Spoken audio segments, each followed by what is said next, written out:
David Chen, ang lalaking walang katulad. Kabanata 226. Huminto ang taxi sa harap ng Pastoral Restaurant. Pagkababa ni David sa kotse, binigyan niya ang driver ng pamasahe, at bumaba na ng taxi. Maraming mararangyang sasakyan ang nakaparada sa harap ng Pastoral Restaurant. Sa oras na ito, isang Mercedes-Benz ang nakaparada sa harap ni David. Damn, hindi ba ito si David? Kailan ka lumabas na balitaan kung nasa kulungan siya? Matapos basagin ang bintana, isang teenager na may tenga ang naglabas ng ulo. Ang taong ito ay kaklase ni David sa kolehiyo, ang pangalan niya ay Yuan Hua. Noong nasa paaralan siya, maayos ang kalagayan ng pamilya ni Yuan Hua. Ang kanyang pamilya ay nagmamay-ari ng isang maliit na pabrika. David, hindi ba napakasamang isuot mo ito sa isang class reunion? Lumingon din ang isang babae sa co-pilot at tumingin kay David ng masama. Ang babaeng ito ay kaklase din ni David, na tinatawag na Liu Jiejia. Siya ay kasama ni Yuan Hua noong siya ay nasa kolehiyo, at siya ay magkasama ngayon. Hindi sinuot ni David ang damit na binili ni Sonia para sa kanya ngayon.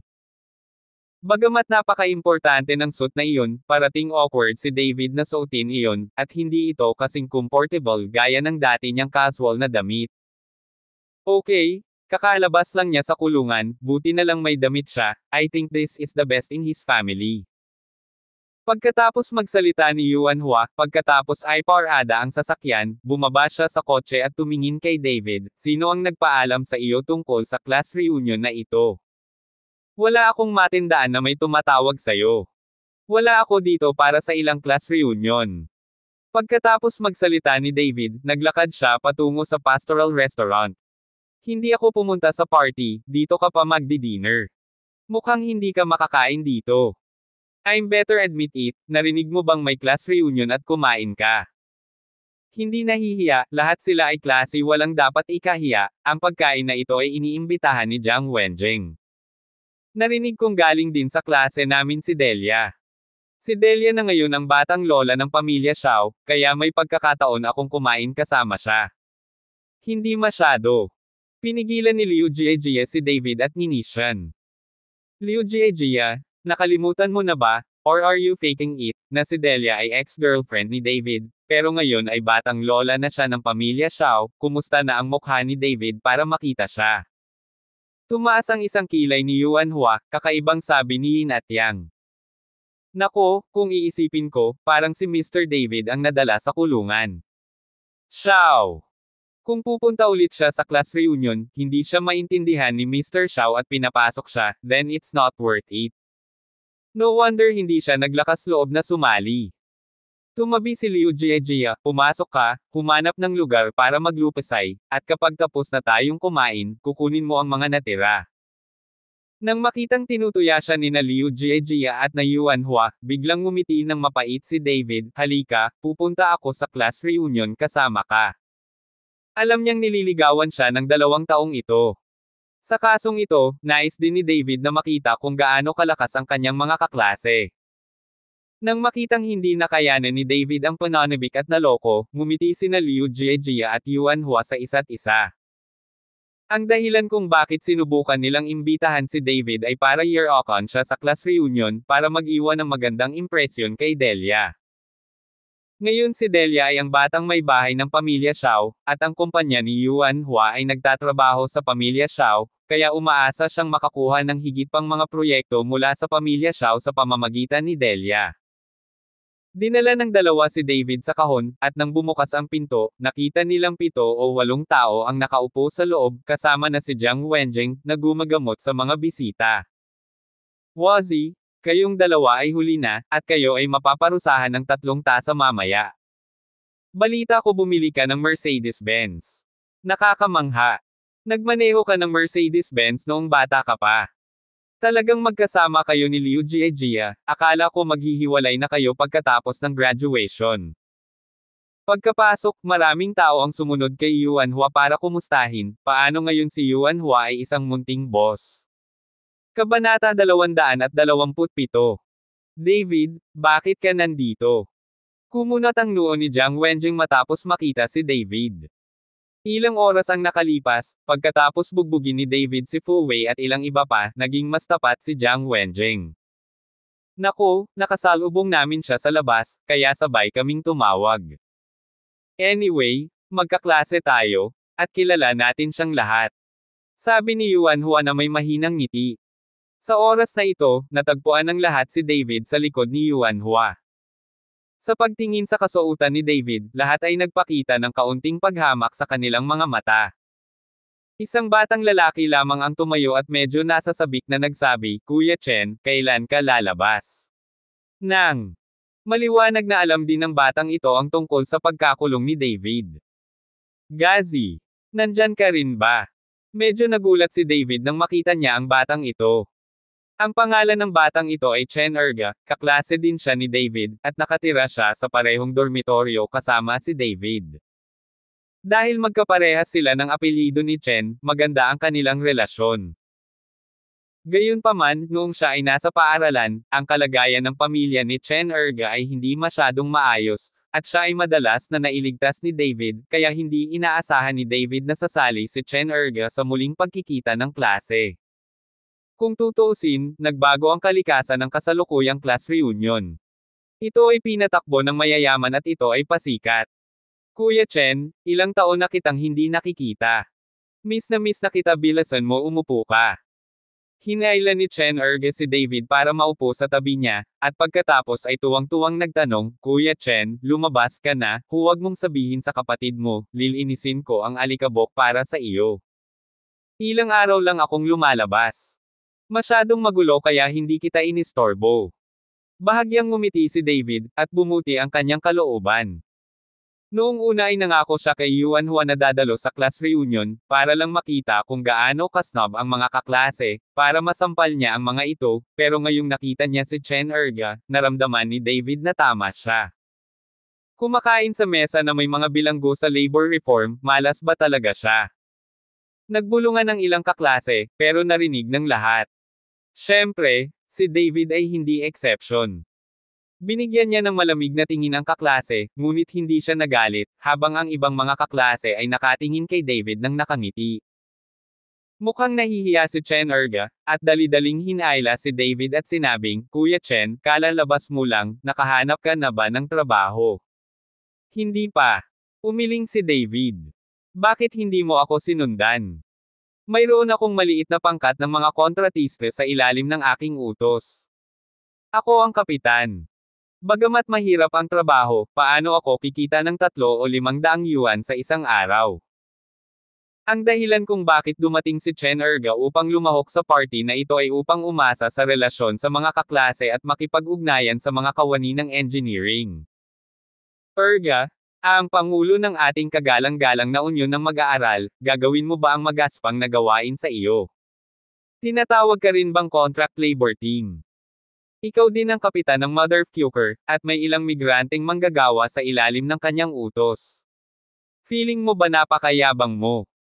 Si Yuan Hua ay humihit-hit ng sigarilyo, inilagay ang susi ng kotse ng Mercedes-Benz sa kanyang harapan, at tinanong si Chen Erge nang may pagkadismaya. Biglang ngumiti ng mapait si Chen Erga, at nagmamadaling sinabi, "Sundan mo si Brother Hua, syempre hindi ako nagbibilang, at aasahan kong gagantimpalaan ni Brother Hua si Kuya para sa isang kagat na makakain sa hinaharap." Ngumiti si Chen Erga, at magalang na hinanap ang sigarilyo ni Yuan Hua. Tuwang-tuwa si Yuan Hua sa saloobin ni Chen Erga, tumango at sinabing, "Madaling sabihin, isa lang sa mga proyekto ko ay sapat na para pakainin ka sa loob ng 1 taon. Maraming salamat, Kuya Hua, ito ang business card ko." Inabot ni Chen Erge ang business card kay Yuan Hua, at sinulyapan lang ito ni Yuan Hua at inihagi sa mesa. Huminga ng malalim si Yuan Hua sa isang sigarilyo, at saka dinuraan si David, "David, ikaw din ang presidente ng student union noon, at para sa kapakanan ng ating mga kaklase, hahanapan kita ng posisyong panseguridad sa ating kumpanya, isang paano ang buwan 3,000. Sa ganitong paraan mapapalitan ko ang Tibetan Mastiff na nagbabantay sa pinto. Dapat mong malaman na ang aking Tibetan Mastiff ay hindi mura, sayang ang pagbabantay sa pinto." Sa sandaling bumagsak ang mga salita ni Yuan Hua, nagtawanan ang lahat. At ang Jiang Wenjing na iyon din ang pinakatawa. Noong una, galit pa siya kay David, pero ngayon parang tama na talaga si David, kung hindi, paano mo makikitang nahihiya si David? Kabanata 228. Yuan Hua, mas makapangyarihan si David kaysa sa iyong Tibetan Mastiff. Natuto siya ng konting kung fu sa kulungan, pero napakagaling niya, nabali pa niya ang binti ng klase namin na si Fu Wei. Nakangiting sabi ni Jiang Wenjing sa pagkakataong ito. Nang marinig nila na binali ni David ang binti ni Fu Wei, hindi makapaniwalang tumingin kay David ang ilang kaklase. Mas maganda talaga ang belang binti ni Fu Wei kaysa sa Tibetan Mastiff ko. Mukhang kailangan ko siyang bigyan ng dagdag na pera.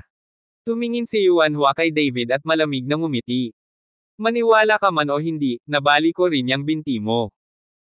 Tumingin si David kay Yuan Hua at walang pakialam na sinabi. What the fuck did you say?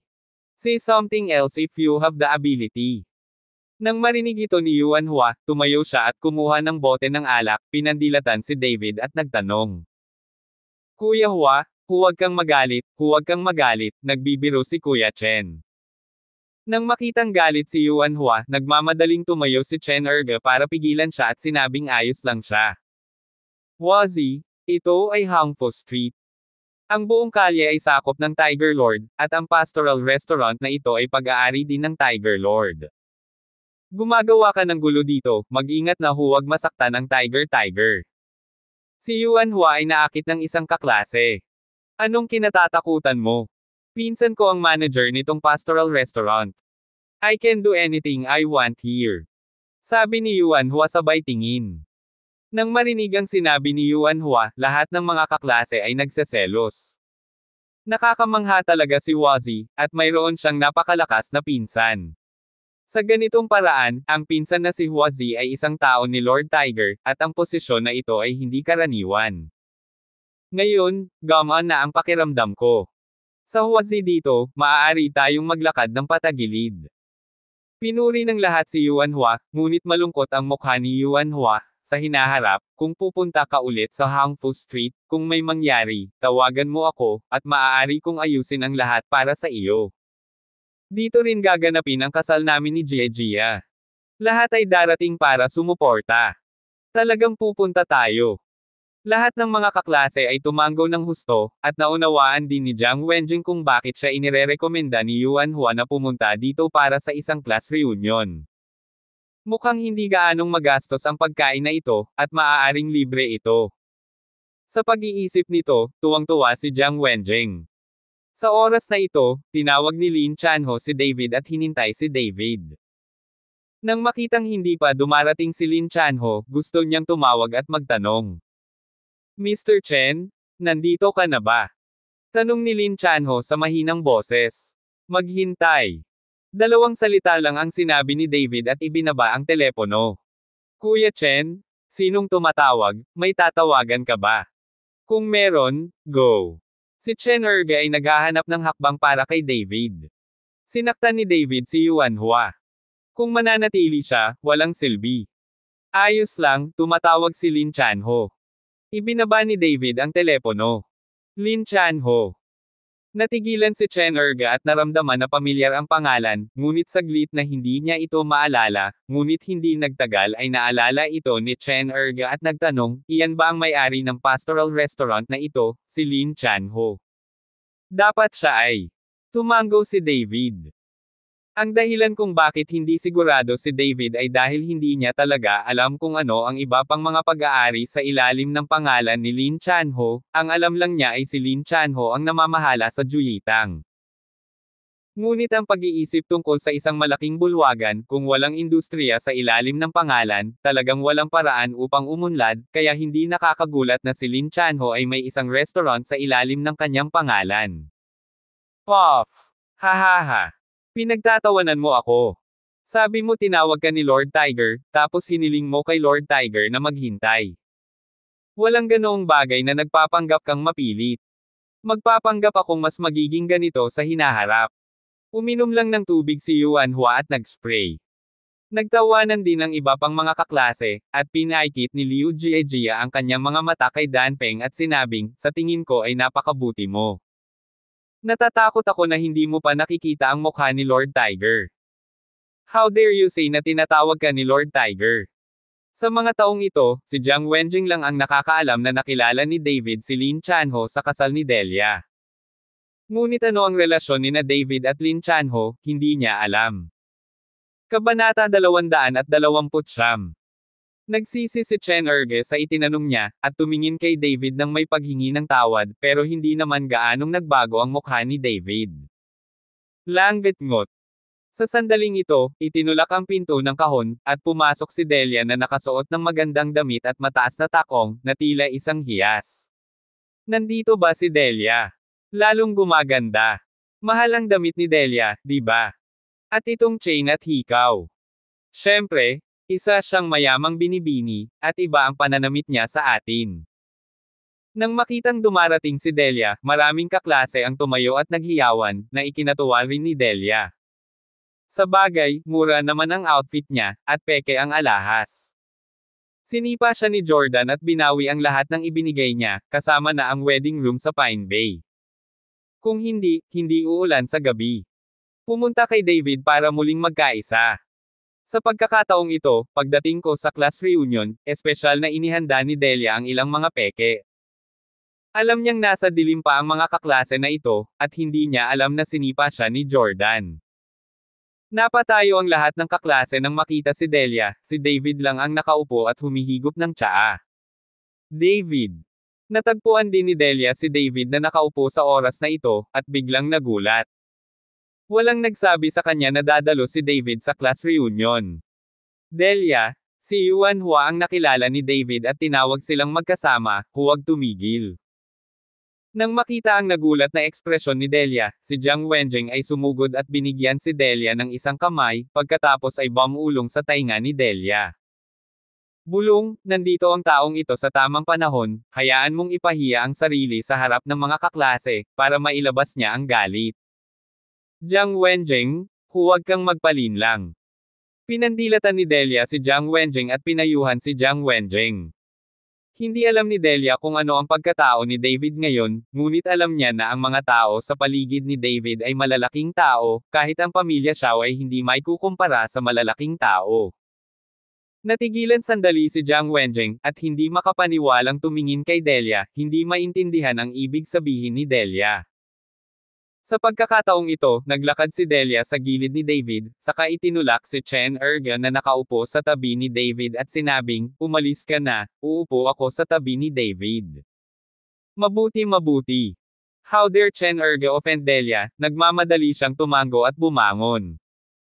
Pero bumangon lang, hinayla siya ni David, tapos malamig na tumingin kay Delia at sinabing, I hate the smell on you, get away. Nang dumating ang mga salita ni David, nagulat ang lahat, maging si Chen Erge ay tumingin kay David nang hindi makapaniwala.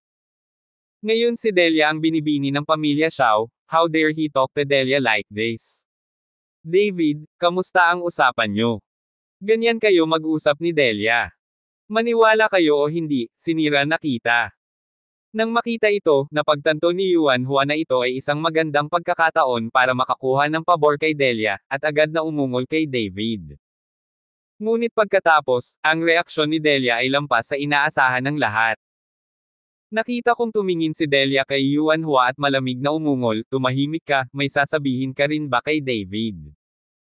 Napatulala si Yuan Hua, hindi niya maintindihan ang nangyayari. Matapos pagalitan ni Delia si Yuan Hua, nagpakita siya ng mapait na ngiti at mahinang bumulong kay David, kung gayon, uupo ako sa malayo, sa tapat mo, at babantayan ka palagi. Pagkatapos magsalita ni Delia, umupo talaga siya sa tapat ni David, may ngiti sa labi, parang ang saya-saya. Delia, okay ka lang? Nakatulala na tanong ni Jiang Wenjing sa tenga ni Delia. Tumahimik ka sa akin. Tinitigan siya ni Delia nang walang pasensya, natatakot sa masasamang bagay ni Jiang Wenjing. Hindi nagtagal, inihain na ang alak at pagkain, at nagsimulang kumain at uminom ang lahat. Lahat sila ay nagsimulang umatake kay Delia, mag-ihaw at maghain ng pagkain, ngunit walang pumapansin kina David at Chen Erge. Si Delia lang ang nagtangkang hayaang kumain si David, at hinimok si David na bawasan ang pag-inom, saktan ang kanyang katawan, at magpanggap na mabait. Hindi siya pinansin ni David. Alam na alam ni David kung ano si Delia. Kabanata 230. Nagulat ang lahat sa inasal ni Delia, ngunit wala silang masyadong pakialam. Inakala nilang lahat na ginagamit ni Delia ang pamamaraang ito para mapahiya si David at gusto niyang ipaalam kay David na may ibang asawa ang gayong mabuting manliligaw. Pagkatapos ng 3 ikot ng alak at 5 lasa ng pagkain, lasing na ang ilan sa mga kaklase. Namumula din si Yuanhua, at nang siya ay masayahin, sinundan niya si Delia ng isang baso ng alak at sinabing, Delia, magkita tayo sa mga matatandang kaklase. Nagtatrabaho ako ngayon sa pamilya Xiao. Ikaw ang batang lola ng pamilya Xiao. Ilang salita lang, tulungan mo akong makakuha ng higit pang mga proyekto. Ang mga matatandang kaklase ay lubos na nagpapasalamat para dito. Pagkatapos magsalita ni Yuanhua, ininom niya lahat. Nagsimula ng magkasama si Yuanhua, at nakiusap din ang ibang kaklase kay Delia na gawin ang mga gawain, may gustong maghanap ng trabaho, at may gustong bumili ng bahay. Pagkatapos ng lahat, sila ay dumating upang lumahok sa alumni reunion at ipagmalaki si Delia para sa isang layunin. Nahihiya si Delia sa mga oras na ito, ngunit hindi niya direktang masabi na wala siyang kinalaman kay Jordan, nakakahiya, at ang mga kaklase na ito ay magbabago ang kanilang mga saloobin sa isang iglap. The reason why they respect her so much now is because of Jordan. Pamilya. Titingnan ko, makikita ko. Nahihiya lang ang mukha ni Delia. Delia, magsama-sama tayo sa mga nakakatandang kaklase, bakit hindi mo imbitahin si Mr. Xiao? Hindi pa nakikita ng iba nating kaklase si Mr. Xiao. Iminungkahi ni Jiang Wenjing. Sa sandaling sinabi ito ni Jiang Wenjing, maraming estudyante ang sumunod. Oo, hindi ko pa nakikita kung ano ang hitsura niyang Master Xiao, siguradong gwapo siya. Upang kumain kasama ang panganay na anak ng pamilya Xiao, sa pagkakataong ito ang ilan sa kanila ay nagsasaya. Delia, imbitahan si Mr. Xiao, inimbitahan kita para sa pagkain na ito. Nag-order ako ng pagkain at isang masarap na bote ng alak. Masayang sinundan ni Yuanhua si Delia. Hindi siya available. Pilit na ngumiti si Delia at awkward na sinabi. Delia, nakikinig sa iyo si Young Master Xiao. Kung hahayaan mo siyang dumating, hindi ba siya darating? At saka, kung sasabihin mong nandito si David, tiyak na darating si Young Master Xiao. Desperado na pinasigla ni Jiang Wenjing si Delia, dahil hanggat dumating si Jordan, hindi niya kailangang bayaran iyon, babayaran ito ni Yuanhua. Kinasusuklaman ni Delia ang Jiang Wenjing na ito hanggang sa mamatay sa oras na ito, at hindi makapaghintay na sakalin siya hanggang mamatay. Wala talaga siyang oras, sobrang busy. Hindi makasigaw si Delia matapos makagat hanggang mamatay. Delia, masyadong mababa ang tingin mo sa mga kaklase natin. Okay lang na pumunta si Young Master Xiao at ipakita ang mukha niya, hindi aabot ng ilang minuto. Balisa rin si Jiang Wenjing dahil mas magaling siya kay Delia, kaya medyo mabigat ang tono niya. Nanatiling nakatikom ang bibig ni Delia. Wala siyang kakayahang tawagan si Jordan ngayon, at natatakot siya na baka mapag-alitan siya pagkatapos makipag-usap sa telepono. Nang pasiglahin ng lahat ng kaklase si Delia at walang pakialam si Delia, mahinang nagsalita si David. Tawagan mo si Jordan at hilingin mong sumama. Hindi man lang nilinggan ni David si Delia, parang nakikipag-usap sa hangin. Natigilan ang lahat at napatingin kay David, ngunit ngumisi si Yuanhua at nagplanong kutsain si David. Ngunit bago pa man masabi ang mga salita, nakita niyang nilabas ni Delia ang kanyang cellphone sa hiya, at saka tumawag. Hindi nagtagal ay konektado ang tawag, at naglakad si Delia sa sulok ng kahon. Stinky B. Tik. Di ba sabi ko wag mo akong tawagan, maniwala ka man o hindi, nabali ko yang paa mo. Mula sa kabilang banda ang dagandong ni Jordan. Mula nang bumalik siya noong araw na iyon, buong araw na nag-aalala si Jordan, sa takot na baka harapin siya ni David, at lalo pang nag-alala ang kanyang ama na si Xiaoyan, na naghahanap ng paraan upang mapagan ang relasyon ng pamilya Xiao at David, bagaman hindi ito masyadong huli para sa isang Ginoo na maghayganti sa loob ng 10 taon. Pero basta-basta. Kung gumawa si David ng hakbang laban sa pamilya Xiao ngayon, talagang matatapos ang pamilya Xiao.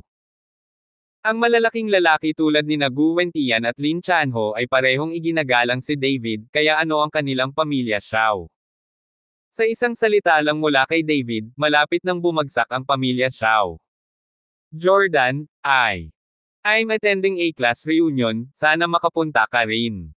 Sabi ni Delia habang medyo nanginginig. Makilahok sa iyong Perelices, Lausu. Nandito si David, pinasundo ka niya. Nagmamadaling pinaalis ni Delia si David. Kabanata 231. Bago pa man matapos magsalita si Jordan, nang marinig niyang tinawag siya ni David, bigla siyang nagkaroon ng ideya sa kanyang puso. Ngayon ay kailangan niyang magpanggap na duwag sa harap ni David, para maging pabaya si David, at pagkatapos niyang magkaroon ng lakas at puhunan, 2 beses niyang ibabalik ang kahihiyan. Matapos tanungin ang address, nagmamadaling pumunta si Jordan sa Pastoral Restaurant.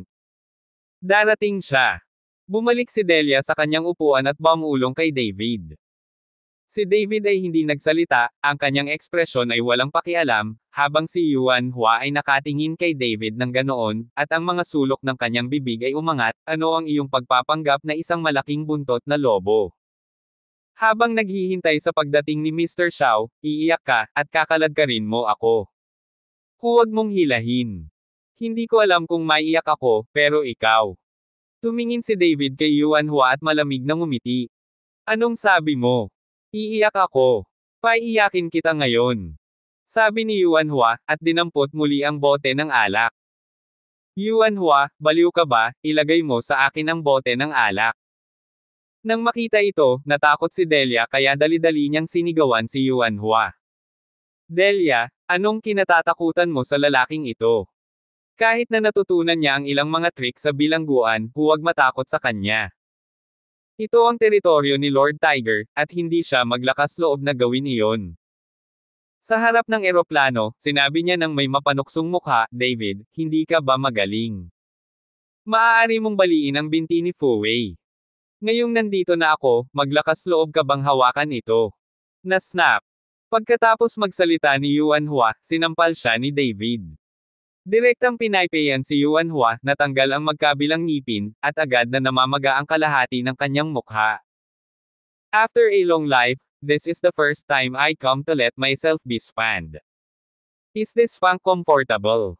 Gusto mo bang ulitin? Tumingin si David kay Yuan Hua na may mapaglarong ekspresyon. Naramdaman ni Yuan Hua na ang kanyang mga mata ay nagniningning ng mga gintong bituin, at ang buong tao ay nahihilo.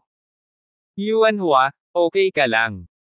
Mabilis na inalalayan ni Liu Jiejie si Yuan Hua na may nervyos na ekspresyon sa kanyang mukha.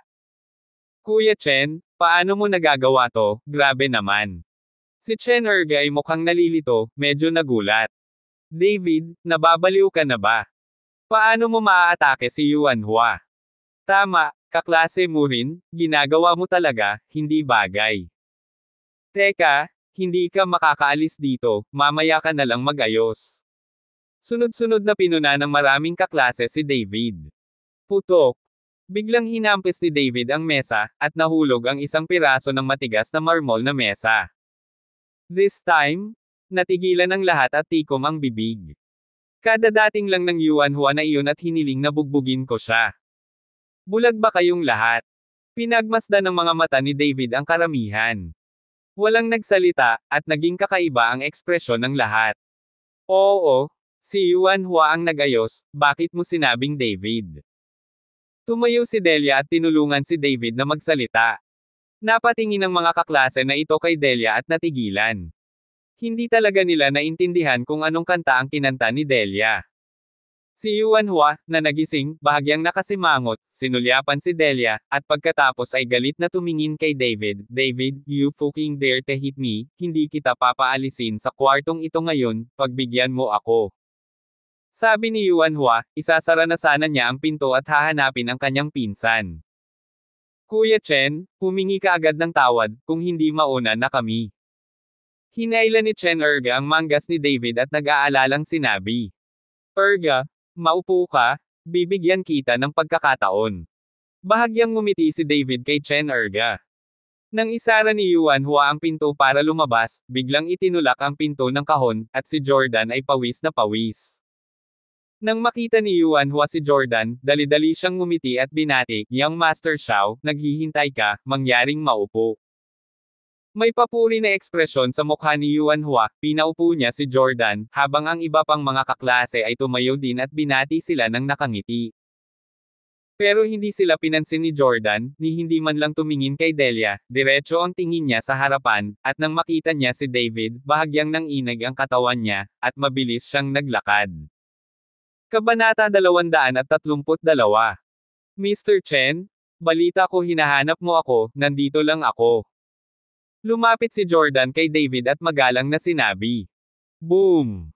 Sa pagkakataong ito, lahat ng naruroon maliban kay Delia ay nabigla sa lugar, ang kanilang mga bibig ay bilugan, at ang kanilang mga mata ay malapit ng lumuwa. Anak ni Brother Xiao, para kausapin si David ng magalang, ano ang sitwasyon? Hindi ba dapat magkaribal silang dalawa sa pag-ibig? Sumulyap sa gulat ng mga tao, ngumisi si David at sinabi kay Jordan, "Nabalitaan ko na ang iyong pamilya Xiao ay may negosyong pakikitungo sa kanya." Tinuruan ni David si Yuan Hua.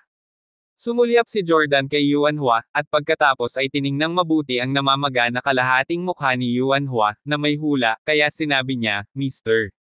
Chen, mayroon kaming 2 proyekto sa real estate, at ang bahagi ng konstruksyon ay kinontrata sa taong ito, ngunit tatapusin namin kaagad ang pakikipagtulungan, at magpapadala ako ng isang tao upang mahigpit na suriin ang kalidad ng proyekto. Basta may unqualified area, ibabawas ko ang project fee, tapos magdedemanda, para mawala siya." Bahagyang tumango si David at inamin na medyo maganda ang reaction ability ni Jordan. Young Master Xiao, anong ibig mong sabihin? Ang ating pagtutulungan. Our cooperation is terminated, and then the project funds is taken away. You also have to bear our losses. Naiintindihan mo ba? Tumingin si Jordan kay Yuan Hua at malamig na umungol. Magalang siya sa harap ni David, pero hindi ibig sabihin noon ay magalang siya sa lahat. Ito. Hindi makapagsalita si Yuan Hua, hindi talaga maintindihan ng utak niya ang nangyayari. Ang iyong saloobin ngayon ang nagligtas sa iyong buhay, ngunit hindi ang pamilya Xiao. Tumayo si David, tinapik si Jordan sa balikat at sinabing. Hindi ganoon kadaling pinabayaan ni David si Jordan. Kung hahayaan niyang umalis ang pamilya Xiao, hindi niya kailangang patayin si Jordan, ngunit iiwasan niya ang parusang kamatayan. Nang marinig ito ni Jordan, lumuhad siya sa harap ni David na may kabog, ang kanyang mukha ay napakaputla sa takot. Mr. Chen? Hanggat kayang buhayin ni Mr. Chen ang aking pamilyang Xiao, ang aking pamilyang Xiao ay handang maging isang toro at kabayo upang mabayaran si Mr. Chen. Bukod dito, mayroon kaming 2 kumpanya ng real estate, na lahat ay naging nag-donate sa pangalan ni Mr. Chen. Sabi ni Jordan, 2 kontrata talaga ang kinuha niya. Nang makita ito, si Jordan ay handa na bago siya dumating, na nagpapatunay na ang taong ito ay hindi lamang isang dod, gusto niyang bigyan ng regalo si David, kaya't naisip ni David na siya ay sumuko, at wala talagang banta. Ngunit hindi kailanman nagkaroon ng pagkakataon na magbigay ng mga regalo kay David, at walang gustong tumulong sa bagay na iyon. Pagkatapos ng lahat, may 2 malalaking lalaki, sina Gu Wentian at Lin Chanho, sa likod ni David. Ngayon ay isang once-in-a-lifetime na pagkakataon, at syempre sasamantalahin ito ni Jordan. Sa pagtingin sa 2 kontratang kinuha ni Jordan, medyo nagulat si David.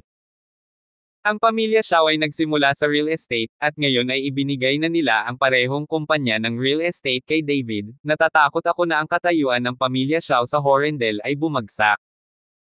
Ngunit ang patay na kamelyo ay mas malaki kaysa sa kabayo, mahulog man ito, hindi ito maikukumpara sa mga ordinaryong tao. Ngayon, si Xiaoyan at ang kanyang anak ay walang pakialam sa pera, umaasa lang sila na pansamantalang mailigtas ang kanilang buhay, mailigtas ang pamilya Xiao, at ma-recharge ang kanilang enerhiya. Kinuha ni David ang kontrata. Tuwang-tuwa si Jordan nang makita niyang kinuha ni David ang kontrata. Hanggat makukuha ni David ang 2 kumpanyang ito, maliligtas ang pamilya Xiao. Dahil ang iyong pamilya Xiao ay tunay na taos-puso, pagkatapos ay pakakawala na kita. Kinuha ni David ang kontrata at direktang pinirmahan ito. Ang dahilan kung bakit hiniling ni David ang dalawang kumpanyang ito mula sa pamilya Shao ay dahil sa sobrang kapos niya sa pera. Ang dalawang bag ng medicinal herbs na ipinadala ni Sonia ay nagkakahalaga ng ilang milyon. Ngayon kahit sa tuktok ng Pine Mountain, ang espiritual na enerhiya ay napakanipis. Ang lahat ng mga mapagkukunan ay mauubos. Kung nais ni David na magtanim, mayroon lamang isang paraan, iyon ay ang pagbili ng mga mahahalagang materyales na panggamot, at pagkatapos ay pinuhin ang tableta ng pagtitipon ng espiritu upang tulungan ang kanyang sarili na linangin. Kailangan niyang maabot ang yugto ng pagtatayo ng pundasyon bago ang 15 ng Hulyo. Upang mapunta sa hindi pinangalanang isla. Kung aasa ka lamang sa manipis na espiritual na enerhiya na ito upang linangin, ang taon ng unggoy at ang buwan ng kabayo ay hindi aabot sa yugto ng pagbuo ng pundasyon. Kabanata 233. Salamat Mr. Chen sa hindi pagpatay, salamat Mr. Chen sa hindi pagpatay. Masayang yumuko si Jordan at paulit-ulit siyang nagpasalamat. Pwede ka nang umalis. Ikinaway ni David ang kanyang kamay nang walang pakialam. Tumayo si Jordan, yumuko kay David, tumalikod at naglakad palabas, hindi tumitingin kay Delia mula simula hanggang matapos. Young Master Shao, pumirma kami ng kontrata. Paano mo kakanselahin ang pakikipagtulungan kung kakanselahin mo ito? At sa akin ang bayad sa proyekto. Direktang pinigilan ni Yuan Hua si Jordan at sinabi. Umalis ka. Mukhang naiinip si Jordan, hindi kita bibigyan ng buhol, ano ang magagawa mo? Jordan, huwag mong isipin na galing ka sa pamilya Shao, natatakot ako sa'yo, tignan mo yung paraan ng pagluhod mo kay David, pag i-cancel mo yung cooperation, kailangan mong ibigay sa'kin yung pera, yung pinsan ko galing kay Lord. Tigre, gusto ko talagang maging balisa, hindi ako natatakot sa iyo. Nadurog ang puso ni Yuan Hua at sinigawan si Jordan. Bagamat hindi niya maintindihan kung bakit natatakot si Jordan kay David, kailangan niyang bawiin ang pera ng proyekto, kung hindi ay hindi makapag-operate ang kanyang kumpanya. Bagamat makapangyarihan ang pamilya Shao, kumpara sa reputasyon ni Lin Chanho, medyo mahina pa rin ito, kaya gusto ni Yuan Hua na talunin ng Jordan si Lin Chanho. Bobo! Tiningnan ng masama ni Jordan si Yuan Hua, pagkatapos ay hindi siya pinansin at umalis. Tapat na nakinig si Lin Chanho kay David, at hawak pa nga nitong si Yuan Hua ang pangalan ni Lin Chanho para ipakita ang kanyang kapangyarihan. Nang makitang umalis si Jordan, pinandilatan ni Yuan Hua si David na may galit sa kanyang mukha. Ang lahat ng ito ay dulot ni David. David, kahit na hindi ko alam kung anong paraan ang ginamit mo para matakot sa iyo ang duwag na Jordan na iyon, ngunit hindi ako natatakot sa iyo, papatayin kita ngayon. Pagkatapos magsalita ni Yuan Hua, dumiretso siya sa labas at hinanap ang kanyang pinsan. Ang kapaligiran sa kahon ay agad na nahulog sa kahihiyan, walang nagsasalita, at tumingin kay David ng isa-isa, nagtataka kung paano naging napakahusay ni David, kahit na ang nakatatandang kapatid ng pamilya Shao ay natatakot sa kanya.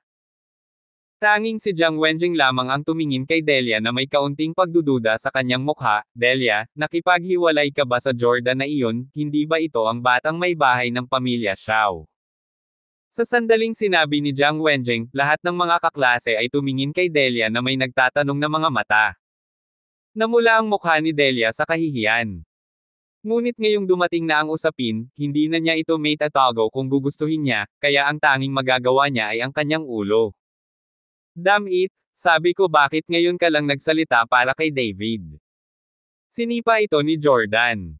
Kung titingnan mo lang si Jordan ngayon, siguradong hindi siya magkakaroon ng lakas ng loob na pakasalan si Delia. Hindi siya ang batang lola ng pamilya Shao, ano pa ba ang pagpapanggap mo?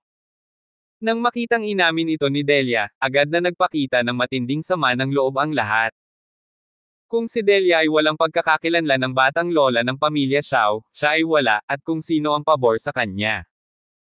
Kuya Chen? Terena? Hindi mo alam?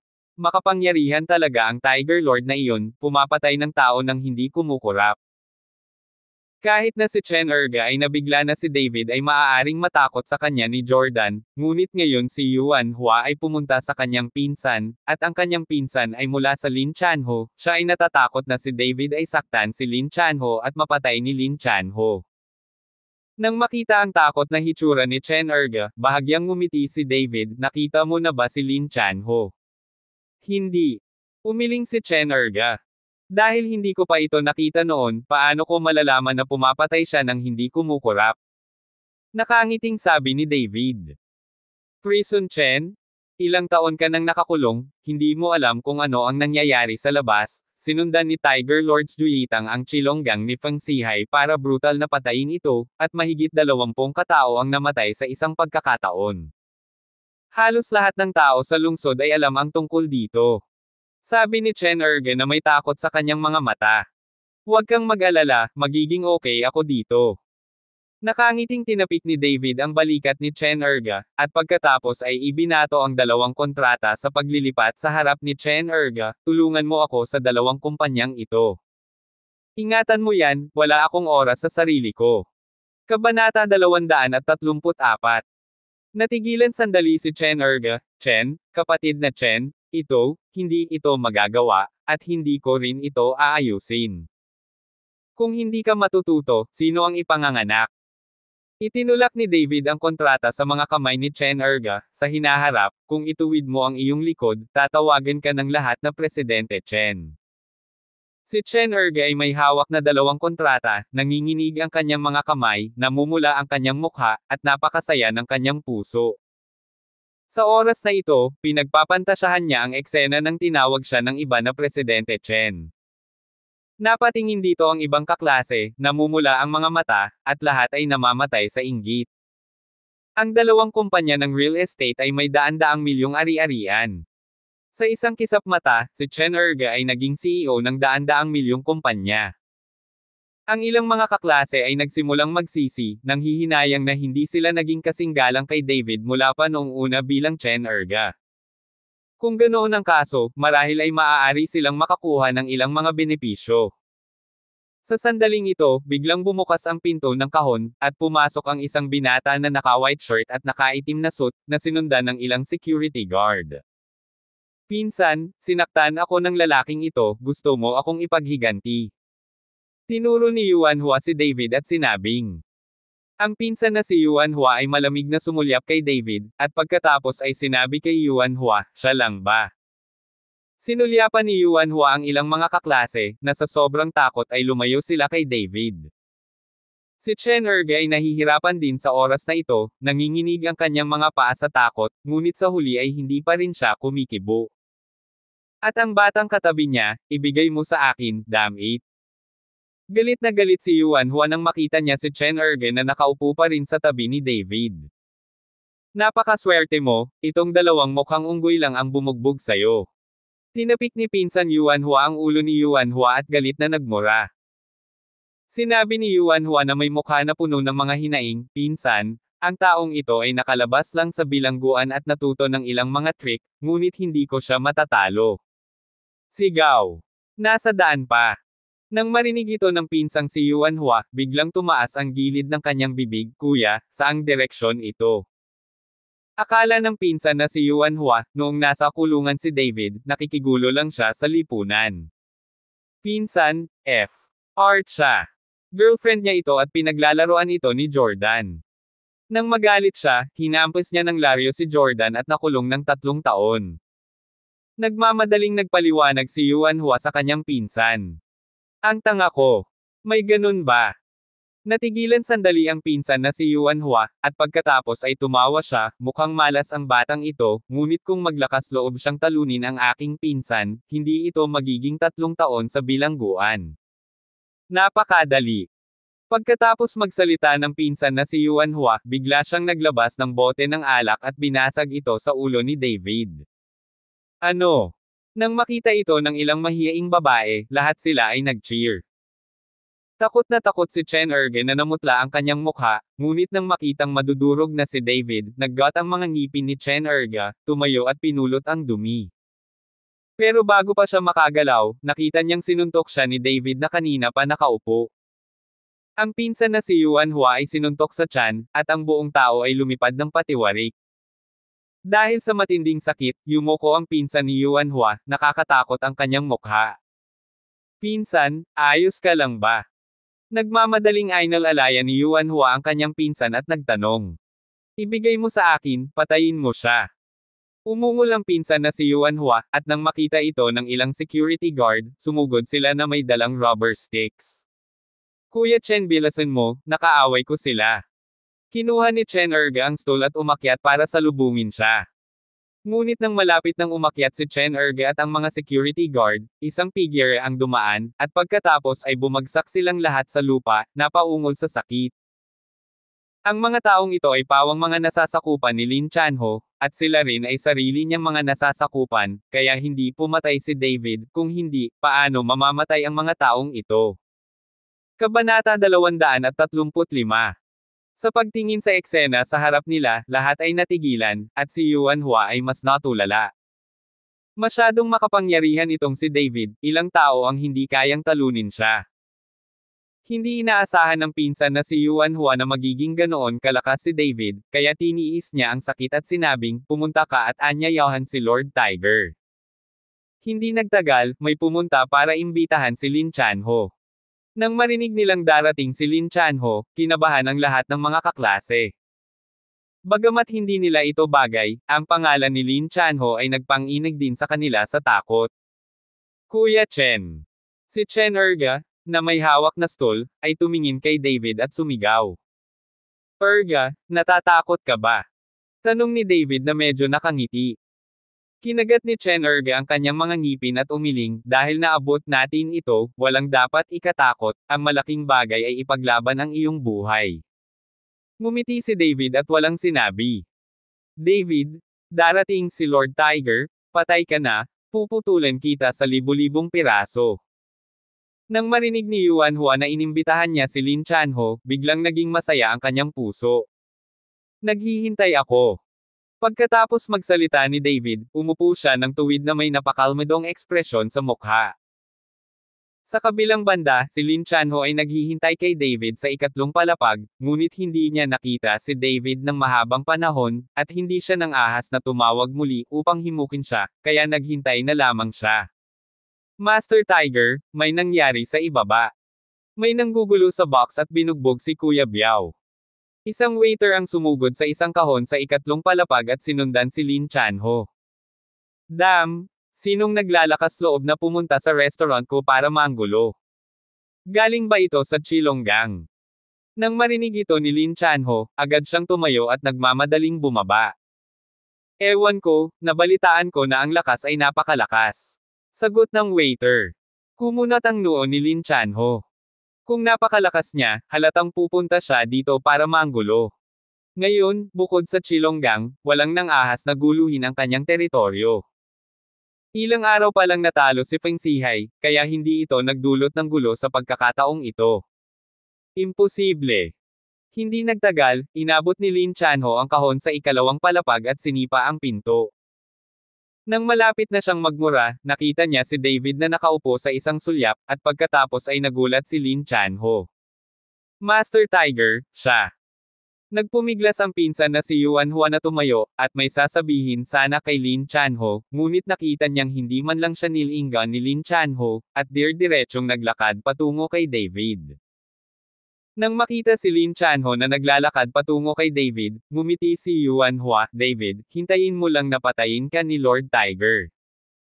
Sa sandaling bumaba ang boses ni Yuan Hua, nakita niya si Lin Chanho na lumapit kay David at sumigaw ng magalang, Mr. Shen. Hindi umimik si David, ibinaba lang ang tasa ng tsaa, at agad na napuno ni Lin Chanho ang tsaa. Sa pagkakataong ito, natigilan muli ang lahat, at malapit nang maglabasan ang kanilang mga nabiglaang eyeballs. Ngayon lang dumating si Jordan at tumayo sa tabi ni David na parang isang lingkod. Ngayong dumating si Lin Chanho, ganoon pa rin ang ugali niya. Hindi talaga nila maintindihan kung gaano kagaling si David. At si Yuan Hua at ang kanyang pinsan ay direktang tanga. Tiger. Lord Tiger? Sino itong Ginoo? Hindi tanga ang pinsan na si Yuan Hua, agad niyang nakitang may mali at sumugod. Biaozi, ilang taon ka na ba sa akin? Hindi siya sinagot ni Lin Chanho, ngunit nagtanong siya ng malakas. Master Tiger, 5 taon. Nanginginig ang puso ni Biaozi at nauutal niyang sagot. 5 taon, mahabang panahon. Tinapik ni Lin Chanho ang balikat ni Biaozi ng mahinahon. Sa pagkakataong ito, ang Biaozi na iyon ay labis na natakot kaya diretso siyang lumuhad kay Lin Chanho. 5 taon na niyang sinundan si Lin Chanho, at alam niya na kung mas mahinahon si Lin Chanho, mas malakas ang kanyang hangarin sa pagpatay. Tiger Lord, iligtas ang buhay ko, Tiger Lord, iligtas ang buhay ko. Patuloy na yumuko si Biaozi kay Lin Chanho. Hindi gumalaw si Lin Chanho, naglabas siya ng matalim na punyal at inihagis ito sa lupa, baliin ang iyong kamay. Tiningnan ni Biaozi ang punyal sa lupa, at pagkatapos mag-alinlangan sandali, kinuha niya ito at nilaslas ng matinding hiwa. Kabanata 236. Ano? Isang matinis na sigaw ang tumunog, at naputol ang kaliwang kamay ni Biaozi. Nang makita ang madugong eksenang ito, nagulat ang lahat, lalo na si Yuan Hua. Salamat Lord Tiger dahil hindi mo siya pinatay. Mahigpit na hinawakan ni Biaozi ang putol na palso, tiniis ang matinding sakit, at sinundan si Lin Chanho para pasalamatan siya. Huwag kang magpasalamat, salamat Mr. Chen. Malamig na sabi ni Lin Chanho. Salamat, Mr. Chen, sa hindi pagpatay. Diretsong lumuhad si Biaozi kay David. Tingnan mo, pinsan. Tumingin si Yuan Hua sa kanyang pinsan na may natatarantang ekspresyon, hindi alam kung ano ang gagawin. Hindi mo pa ibinibigay sa akin ang iyong mga tuhod. Sigaw ni Biaozi kay Yuan Hua. Lumuhad si Yuan Hua kasabay ng pagkulog, at hindi niya alam kung kanino luluhod. Anyway, nakaluhod siya sa lupa, at hindi na siya nang ahas na magsalita ng nakayuko. Tumayo si David at lumabas ng kahon. Biaozi, bastos ang pinsan mo kay Mr. Chen, kaya mo yan. Sumunod si Lin Chanho sa likuran ni David, malamig na tumingin kay Biaozi at sinabing. Master Tiger, naiintindihan ko. Paulit-ulit na tumango si Biaozi. At ang babaeng ito. Itinuro ni David ang kanyang kamay ng madaanan niya si Liu Jiejia. Sa oras na ito, labis na natakot si Liu Jiejia na ang kanyang mukha ay mapatla at ang kanyang buong katawan ay nanginginig. Ginoo. Chen, naiintindihan ko. Sagot ni Biaozi.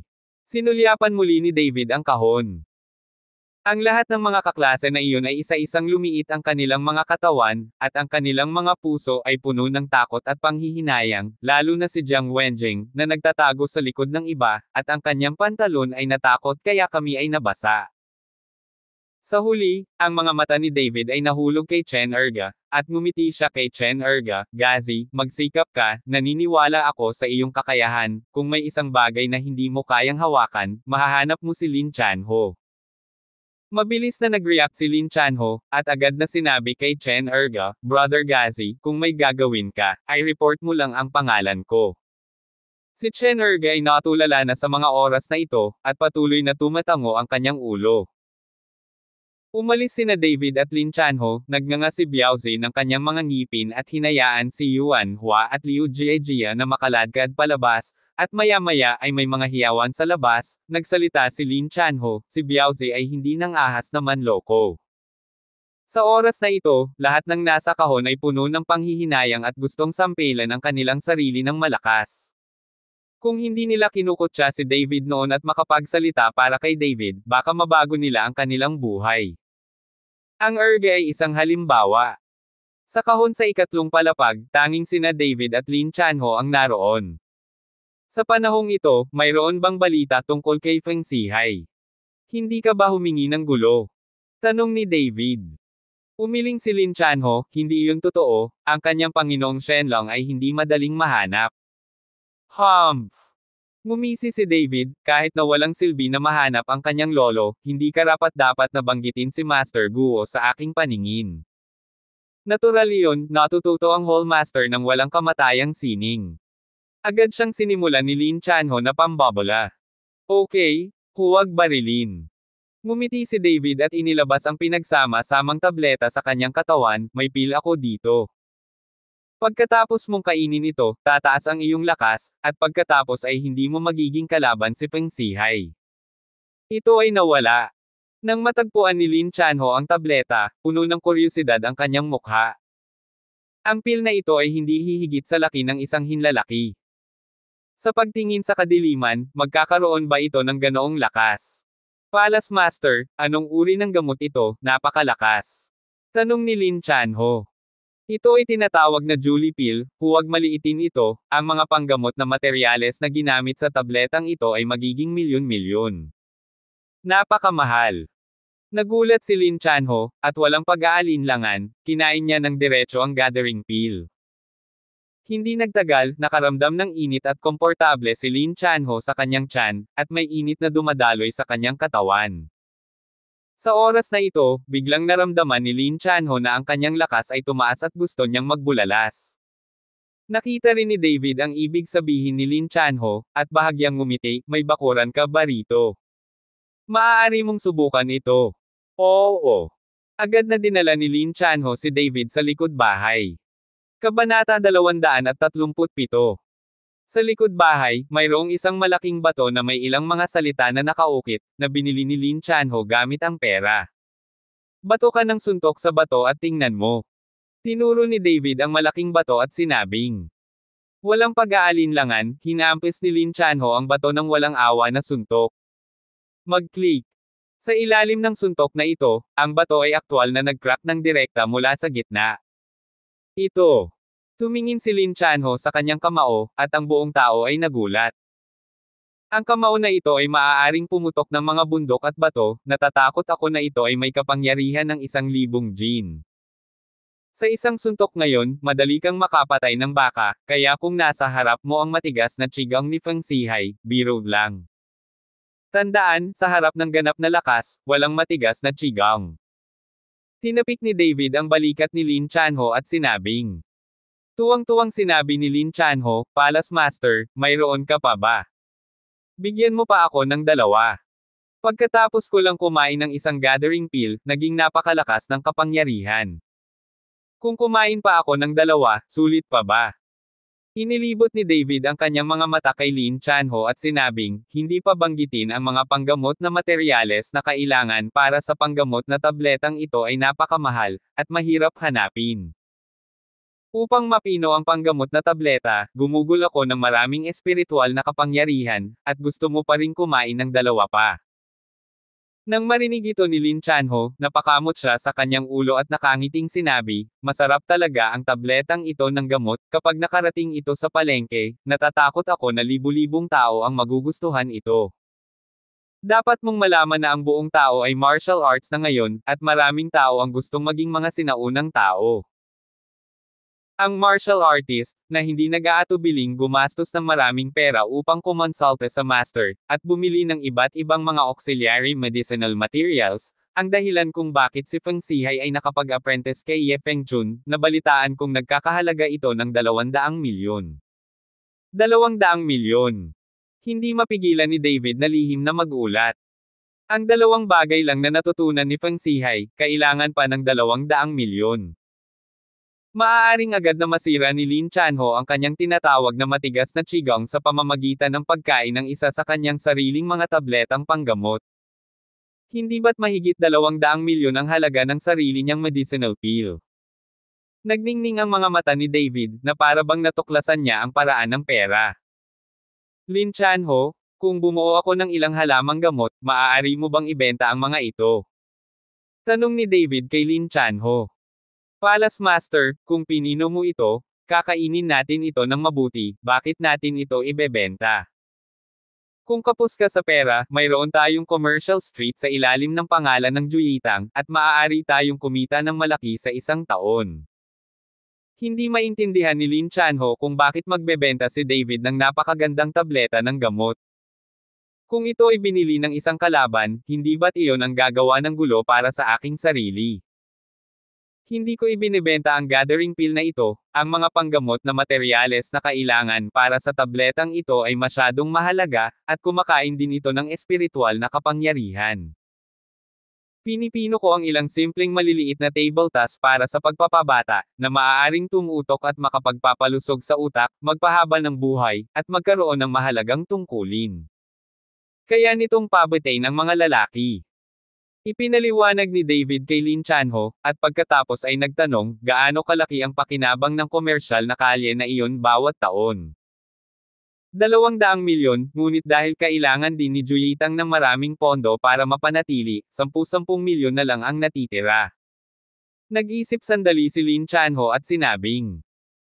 Nang marinig ito ni David, bahagyang umiling siya, kailangan ko ng maraming pera ngayon para makabili ng mga gamot, maaaring bilyon-bilyon, o 10-10 bilyon, kaya umaasa sa iyong komersyal na kalye, kikita ka sa taon ng unggoy at ng kabayo.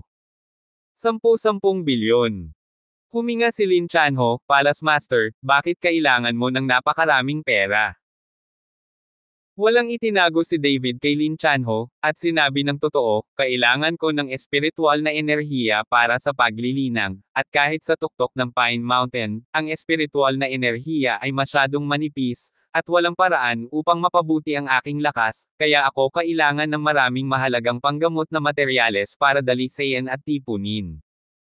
Maaaring gamitin ang mga spirit pills para tumulong sa paglilinang. Oh!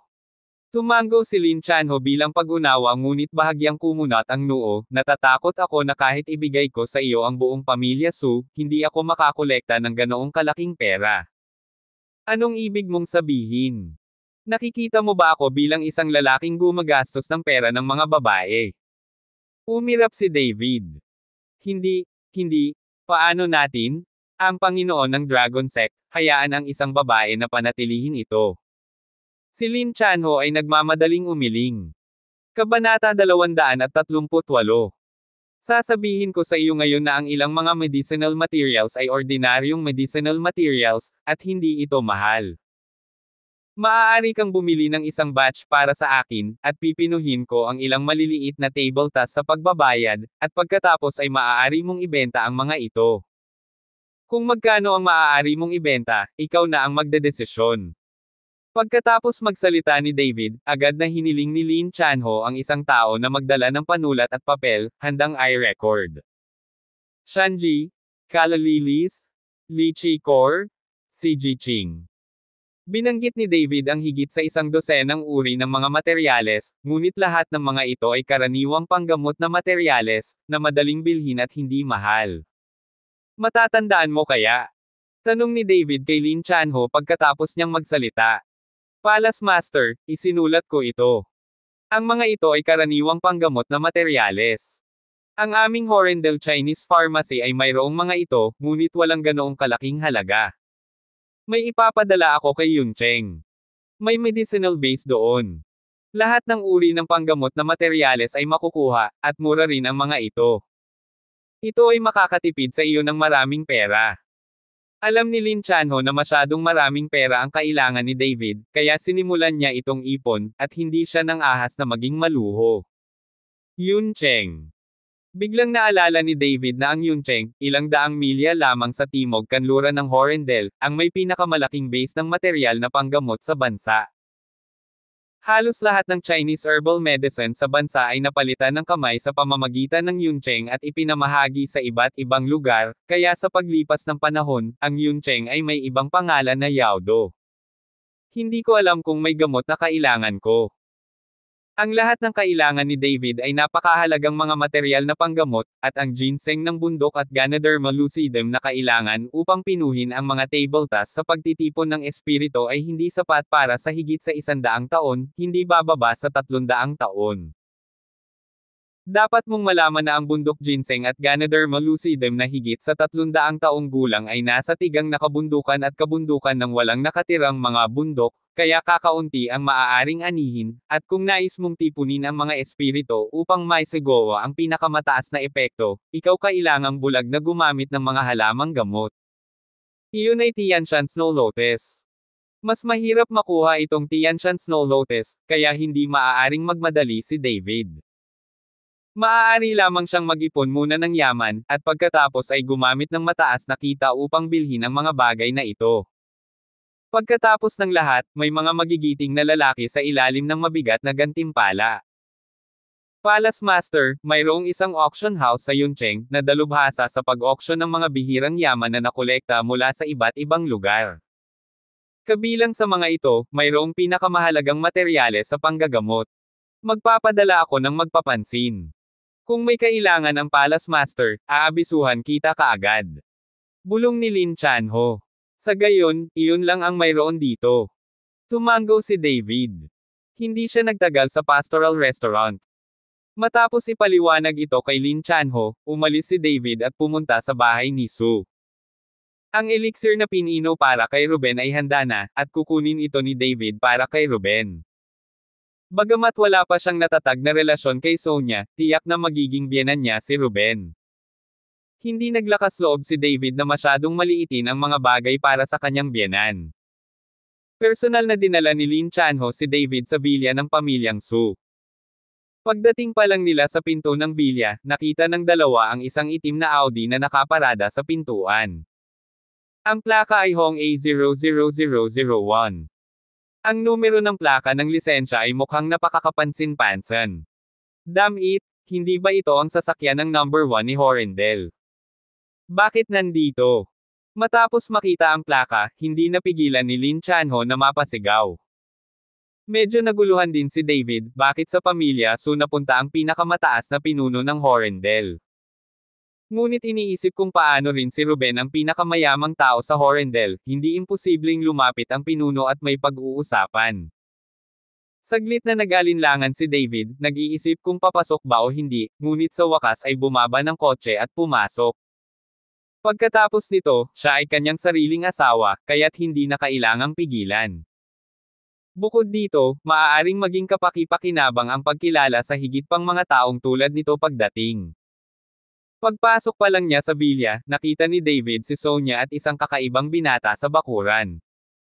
Tila may pinag-uusapan ang dalawa, ngunit nang makita ang hitsura ni Sonia, hindi siya masyadong natuwa.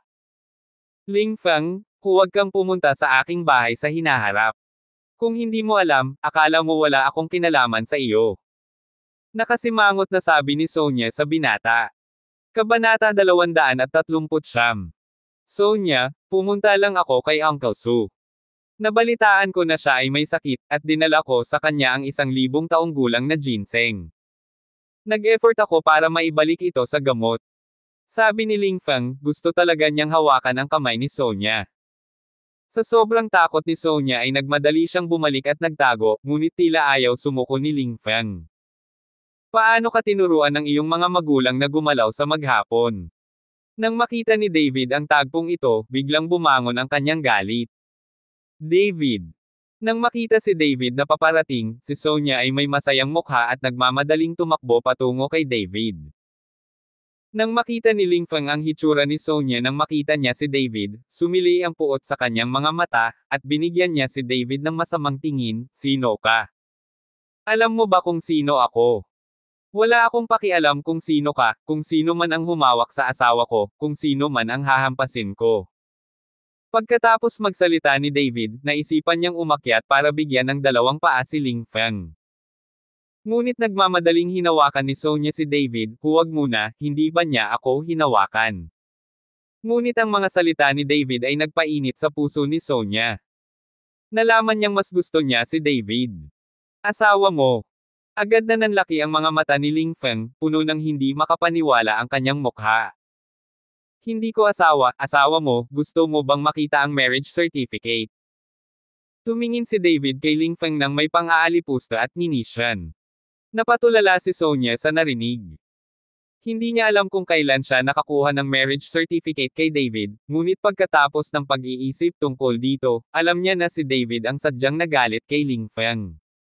Sige, ipakita mo sa akin. Iniunat ni Ling Feng ang kanyang kamay at sinabi. Nang marinig ito ni David ay bahagya siyang natigilan. Hindi niya inaasahan na babasahin talaga ito ng lalaking ito. Hindi ko dinala. At saka, bakit ko ipapakita sa iyo ang litrato ko sa kasal? Mapaglaro ang mukha ni David, halatang tinutokso niya si Ling Feng. Nang makitang ganoon si David, tinakpan ni Sonia ang kanyang bibig at tumawa ng palihim. Anak, alam mo ba kung ano ang kahihinatnan ng pakikipaglaro sa akin? Maniwala ka man o hindi. Bago matapos magsalita si Ling Feng, nakita niya si Ruben na lumakad palabas na may dalang tsaa, at nang makita si David doon, medyo nagulat siya. David, nandito ka rin, halika at tikman mo ako ng personal. Biluakan, Xiaofeng, halika rin dito. Nang malaman ni Ruben na palapit na ng palapit sina David at Sonia ay unti-unting nagbabago ang pangalan niya at sinimula na niya itong tawagin sa first name niya kaya parang naging close siya kay David.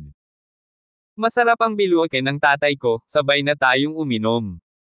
Talagang naglakad si Sonia patungo sa isang pavilion sa looban habang ang braso ni David ay nasa harap ng mukha ni Ling Feng. Nang makita ni Ling Feng ang eksenang ito, naging itim ang kanyang mukha, ngunit sumunod siya.